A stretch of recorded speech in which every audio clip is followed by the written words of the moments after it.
What is up, everyone? Welcome to round 7, the semifinals of the Portland Monthly Premodern Paper Magic Afternoons March 2025 tournament. We got two awesome decks to show you, so let's get into those deck lists. Now, surprisingly, neither of these players have been on camera yet this monthly. I do my best to try and pick interesting deck lists, make sure people aren't on camera too much in a row so we can get a good variety, and I just happen to pick people who were not in the top 8, which is great, because then we get to see them fresh here. So first off, we have Matthew on White-Black Control.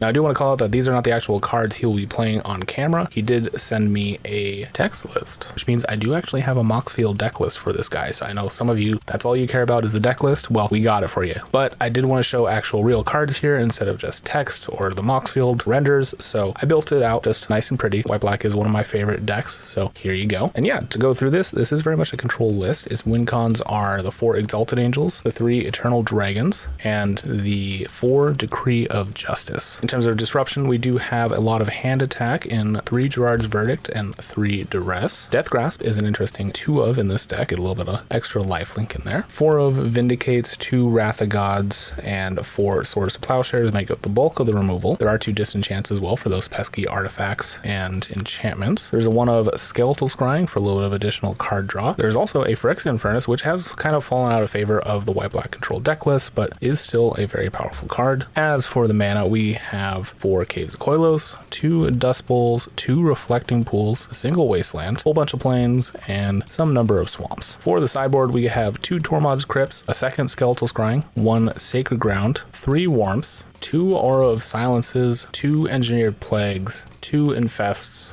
1 Perish, and 1 last Phyrexian Arena. Definitely some deviations from the norm, but that's not a bad thing. I actually do really like Death Grasp in here. I don't know if I'd play it as a 2 of, but even just the 1 does seem very interesting to me, as this deck can generate a lot of mana and can sometimes have problems closing the door. Anyways, that's the deck list. Let's see who he's playing against. Next up, we have Michael on Red-Green Goblins. Now, we did have a red-black list a few rounds before this, but this is a completely different list. This is definitely the more traditional style. Splashing green for those main deck naturalizes and also just some sideboard tech, which we'll get into. But to run through this list real quick, we got 4 Mog Fanatics, 4 Goblin Lackey, 4 Pile Driver, 4 Goblin Matrons, 4 War Chiefs, 4 Ringleaders, 4 Gem Palm Incinerators, 3 Siege Gang Commanders, a single Goblin Sharpshooter, Goblin King, Goblin Tinkerer, and Goblin Skirk Prospector. The mana base is 4 Karplusan Forest, a single basic forest, 4 Wooded Foothills to go find that forest or mountains, 3 Rishadan Ports, and 10 mountains. As for the sideboard, he does have some interesting things in here. We do have the typical red Elemental Blast. He's running 3 Tormod's Crypts. There are 2 Tranquil Domains, which kind of lends itself to how much Enchantress and enchantment-based decks we do tend to have in the format. 2 Anarchy, 1 Caller of the Claw, which is a really cool include, I feel like. 1 Overload, the 4th Naturalize, and the 2nd Goblin Tinkerer. Very tight list, some very cool meta calls on the sideboard. I'm excited to see how it plays. So without further ado, let's get into the games.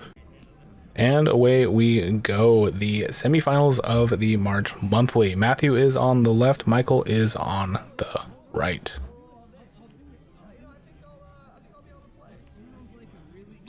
Now, Michael is definitely the aggressor in this list. Obviously, you know, White-Black control versus Goblins. He is looking to get a very fast start here. A turn 1 Goblin Lackey would be very good, especially if he has something to actually put into play off of it. Matthew does have turn 1 answers to it in form of swords, but that's really about it. So unless he kept a swords hand, could be problematic. All right, both players are actually going to mulligan here. We'll do a little quick cut to when they're looking at their next hand. All right, through the magic of editing, I saved you guys 3 minutes of shuffling. Hopefully we can get a keepable 6 here from both players. And like I was saying, of course, Michael being the aggressor here, definitely wanting to have a quick starting hand. I don't think he's on the play, which is unfortunate for him, but still, turn 1 Lackey is good even on the draw. All right, looks like Matthew has a keepable hand, and so does Michael. And away we go. Oh, Michael is actually on the play and does have the draw. There's a Goblin Lackey. Oh, but Matthew has the answer for it with the turn 1 swords. And yes, just making sure that's exiled. You do go up to 21 life. There's a Rashad Import. And Pile Driver, that's a pretty good turn too. Alright, white-black for Gerard's Verdict. Discard 2 cards of your choice. If you discard a land, your opponent does gain 3 life.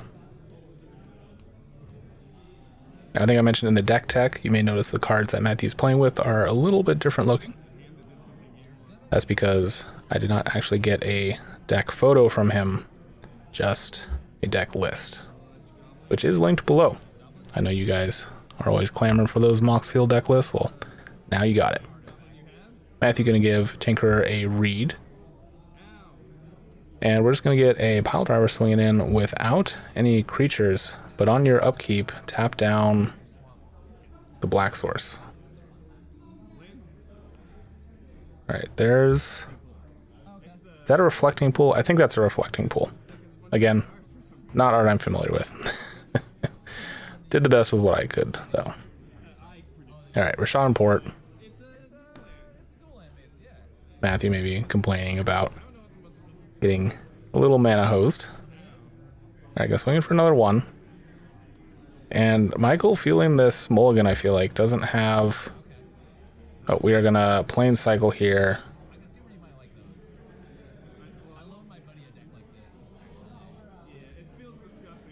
Is that in response to the Rashad Import, or did Michael jump the gun?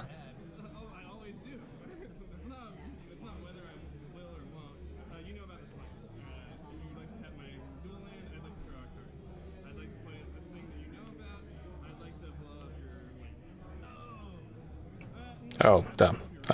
Plant cycle injustice too. So, yeah, doing it before he untapped.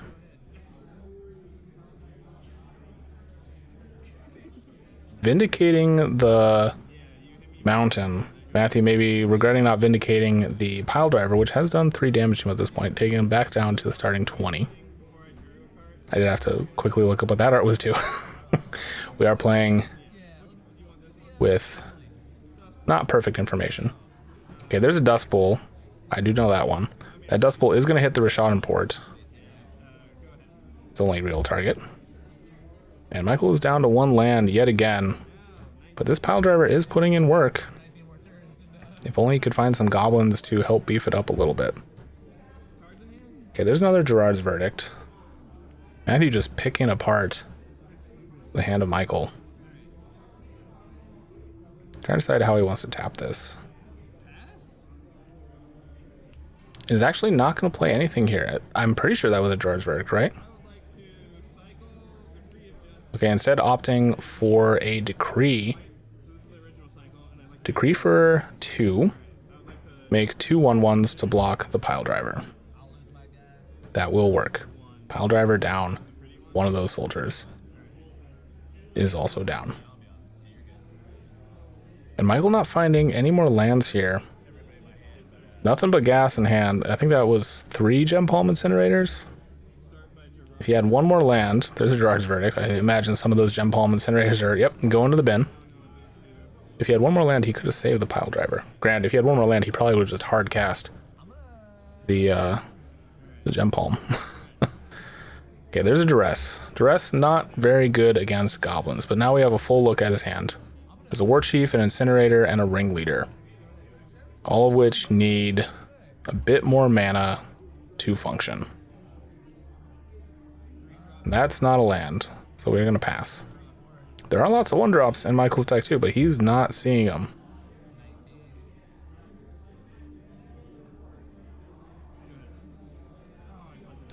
I must be missing if Matthew does actually have a Gerard's Verdict. I'm not entirely sure. I would be casting that. Instead, gonna go get the Eternal Dragon back to hand. Swing for 1.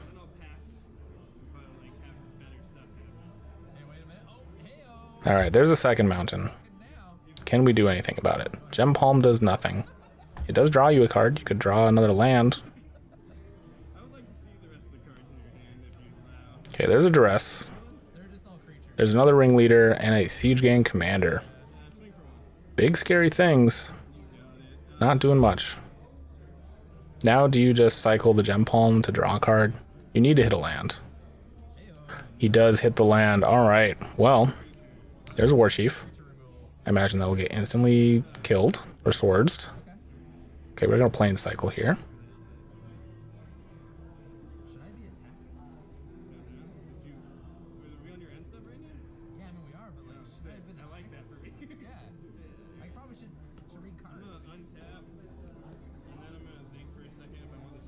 Okay, Matthew just shortcutting here to play that planes for turn. I think he might have missed his draw step there. Could be wrong.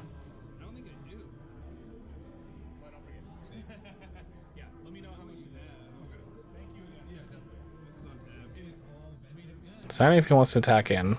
Probably not. Instead, we're... Oh, okay, this was on his end step. Okay, so that other plane's...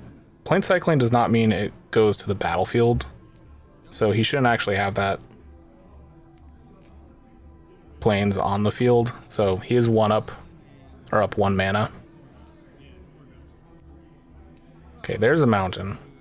We can ringleader now. I guess you could ringleader anyways because of the War Chief. So a bit unfortunate that Matthew has a bit more mana to work with than he should. I do know he is newer to the format for sure, so maybe not as familiar with how the card should work.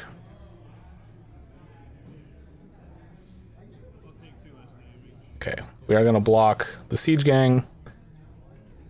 Take 5. And pass. Oh, we're actually going to plane cycle again here. Okay. This time, going to hand. Good.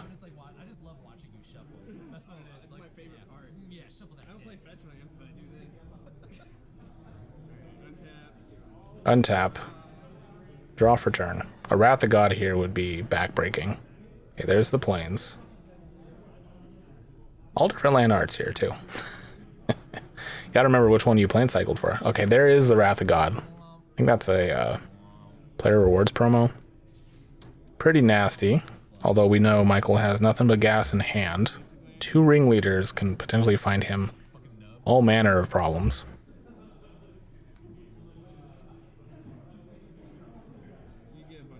Alright, ringleader coming out. Let's see what you hit. Mountain, Lackey, Matron, Lackey. That is pretty good. Double Lackey next turn. You have to deal with... Oop. A little bit of problem there. That 1 card face down is the card he has in hand. Just going to get in for 2. Ringleader does have haste. It doesn't give any of your other goblins haste, but it does have haste. Matthew down to 12.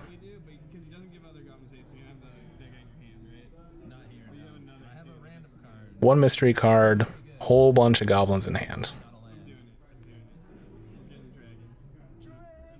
Okay, grabbing the Eternal Dragon. Draw for turn. Land for turn.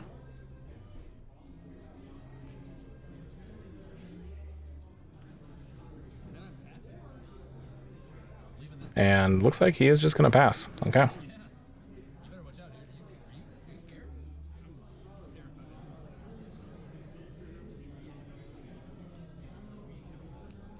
Alright, Michael hitting another land for turn.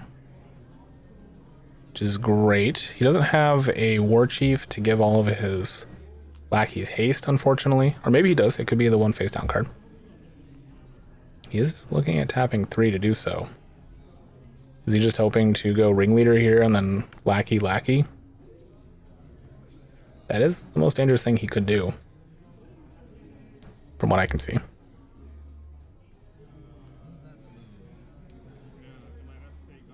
Ringleader would present another 4 immediate damage.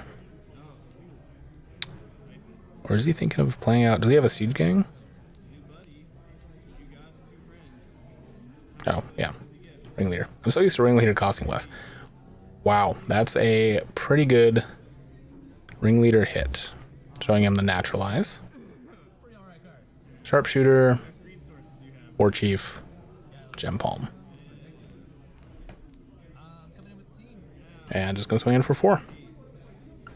Down to 8. Lackey on end step. 1 mystery card in hand. 7 cards total. Matthew in a tight spot, really needing to see a Wrath of God here. I think maybe just a little mana flooded. He is not cycling the dragon here. Maybe looking to hard cast it. There's a Wasteland, which doesn't do much. It is not bad against this deck. It can definitely take Michael off of green pretty easily. Alright, just counting out how much mana he has. I think we are casting the dragon here. That's 7. Yeah, alright. You got a 5/5. That'll block the Lackey really well. Unless he plays out 2 more creatures and then Gem Palm incinerates the dragon. But still, for now, it's very good.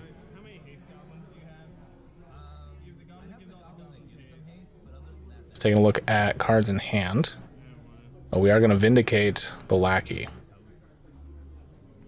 Okay. I mean, I guess you could go Goblin Lackey, double Gem Palm Incinerator on the Eternal Dragon. That doesn't seem great.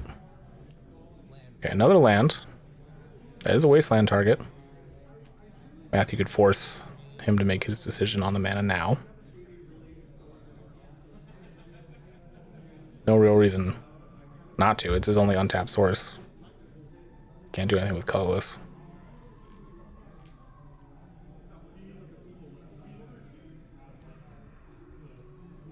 The white-black deck does generate tons of mana. I think I mentioned that in the deck tech, and you can see it here. The Eternal Dragon just very good at finding all your planes. And honestly, Matthew may not be using it or decided to play it out because he doesn't have any more planes in the deck to play. It's a little tough to tell what all of these arts are. Okay, I'm going to tap 3. Play out the War Chief. Give all goblins haste. All goblins cost 1 less. Looks like that'll be the play. I think he can find lethal here. There's a Lackey. Go to combat. Swing with everything. So 6 coming in, plus the Lackey. And Matthew really needs to block the Lackey, because if Michael has a Siege Gang Commander, that's all done. But Michael is also threatening to just kill the dragon if you block the Lackey. I mean, it'll kill whatever. You can Gem Bomb Incinerator it and kill whatever, but Matthew gonna take a look at Sharpshooter real quick. Does not matter here. But if that last card is a Siege Gang, this game is over. Unless he blocks the Lackey. Okay, cool. That I think is the right call. Lackey gets blocked. Damage happens. Okay, we are gonna incinerate now. Doesn't...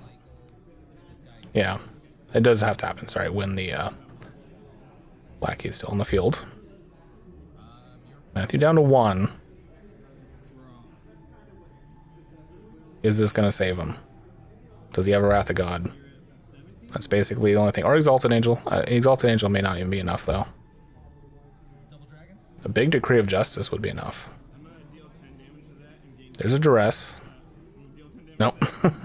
Oh, there you go. There's Death Grasp.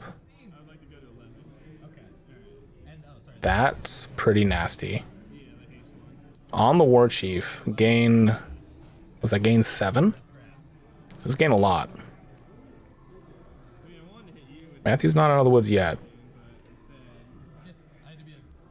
Can't really see what his life total is from this grasp. Michael has a ton of mana. He could Matron, War Chief, swing. Is that enough? Again, I can't really tell how much life Matthew has.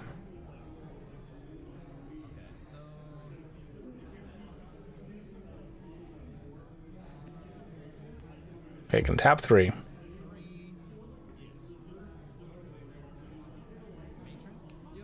For a Matron. Playing the hidden matron card instead of the one that is revealed in hand. Interesting choice. Or War Chief. Play out the War Chief. Swinging in for 7. Is that enough?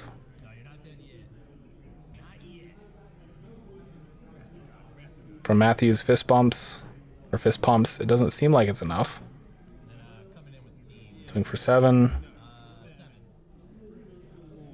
Down to... Is that 2 or 3? Who knows? Your guess is as good as mine. This mat getting pushed a little all over the place.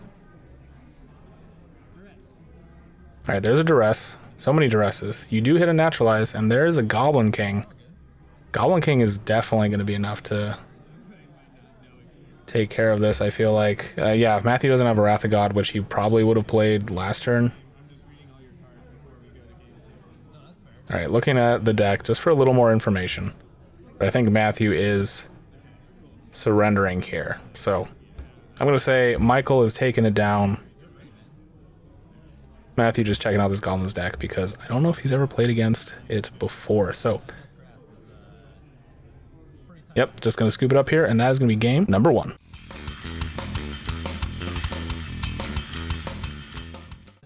All right, here we go with game number 2. Michael on the play. Or sorry, Michael on the draw. Matthew on the play. Hopefully we don't get some mulligans here. We can just get some good, clean magic. Get a game 2 in Matthew's favor. No, that doesn't look like that's going to be happening. He will be mulliganing here. We'll see if Michael keeps. Looks like. That looks like a keep.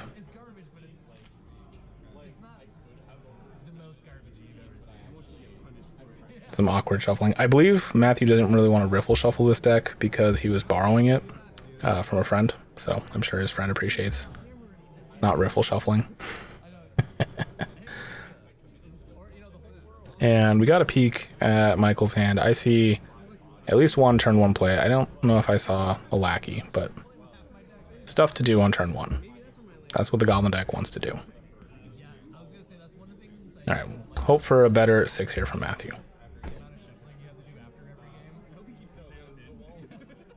Okay. Basically, his deck needs to keep his swords. He only has one turn 1 answer to a lackey. Granted, he is on the play, so he could potentially keep a turn 2 answer. Like a smother or something like that. Oh, how about, yeah, a lackey. I don't know if that was in the starting hand or if he drew it, but that is very good. And Matthew does not have an answer to that, so that lackey is going to be getting in? Is that right? Yeah, take 1. Are we going to see Siege Gang? See a matron. That's pretty scary, but that's definitely not the scariest thing. Are we going to get a Siege Gang for next turn? Wrath of God is 4 mana. No, there's a Goblin King. Okay. Goblin King's pretty good too. That does go to hand, not on the battlefield. Yes, okay, and then we're going to play out a Goblin Pile Driver with the 2 open mana. There's a Reflecting Pool. I have to keep looking at that card. There's a Vindicate for the Goblin Lackey. Took till turn 3, but Lackey is no more. It has done some amount of damage, though. If Michael does have a mountain in hand, Goblin King this turn would be 8 damage. If I'm doing that correctly. I may not be.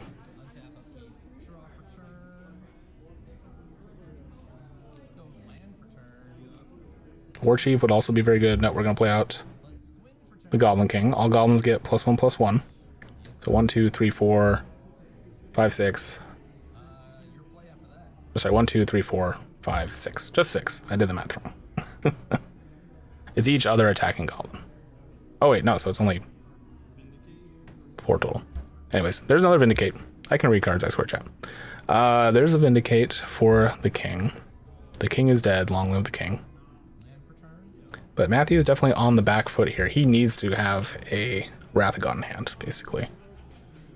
He didn't cast it this turn, which means He probably doesn't have it, so he needs to find it. Okay, fetching for a mountain here. I think smartly realizing this game is not going to revolve around Naturalize. Now, having green for Caller of the Claw, if you brought that in, would be very smart. Caller of the Claw, notably not a goblin, but if you get Wrath of God, it's definitely a good card to have. All right, there's a War Chief. There's a Mog Fanatic. Not the scariest thing you could cast off of the War Chief. But that is 2, 4, 6, 7, 8, 9, 10. Matthew is at 2. Go. Draw your Wrath or die. Land for turn, and yeah, dead. All right, Michael taking it down in a quick 2-0, especially the second game. Goblins just doing goblin things. All right, well, thank you all for watching. Make sure to like and subscribe so you can find your way back here. That is the best way to support the channel as well. If you're already subscribed and you want to support the channel financially, take a look at the Patreon link in the video description below. That money goes towards travel expenses, gear upgrades, and just helping me make more pre-modern videos. Thank you all for watching, and I'll catch you next time.